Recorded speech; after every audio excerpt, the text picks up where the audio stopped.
am Grace, the director of the Ugandan Communities for Life in Africa.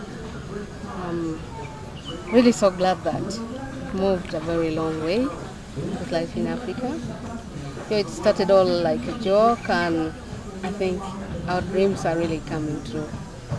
It surely started normally at a very low standard thing, and now we are having almost 350 members, to be more precious. I think almost 400.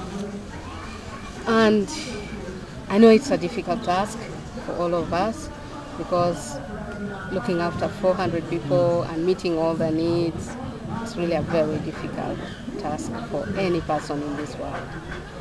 But all in all, we've done a tremendous job.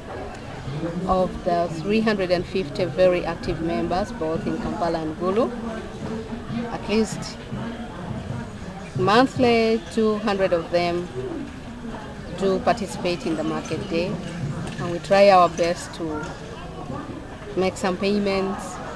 A bit of it we keep in the co-op account, but still they go back home with a minimum of 150,000 shillings a month, which is really, to the local standards here, something to sustain them. And I think a lot more has been done during this 1 year, or rather 6 months.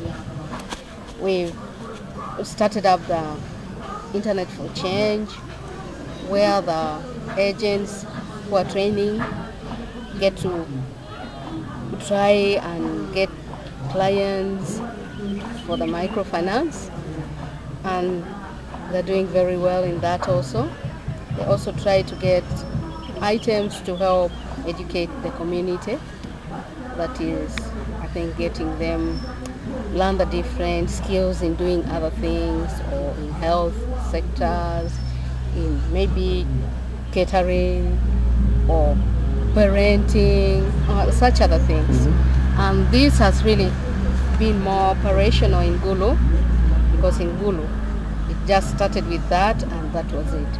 In Kampala we had to introduce it a bit later on, when people really started it on with having other activities, like the production was the most thing that was done at the center in Kampala.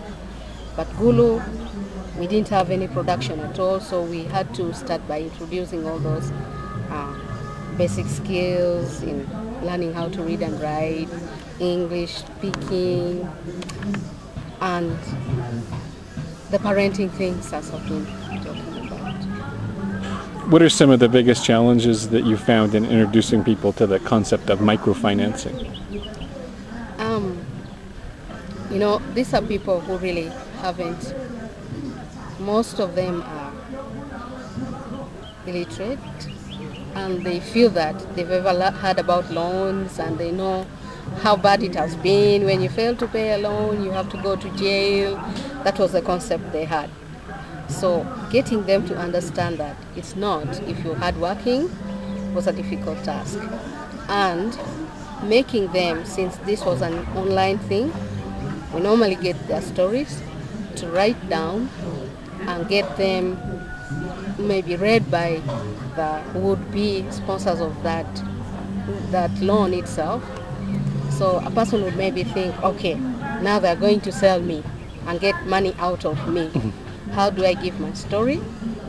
That is not true. And of course, they wouldn't understand.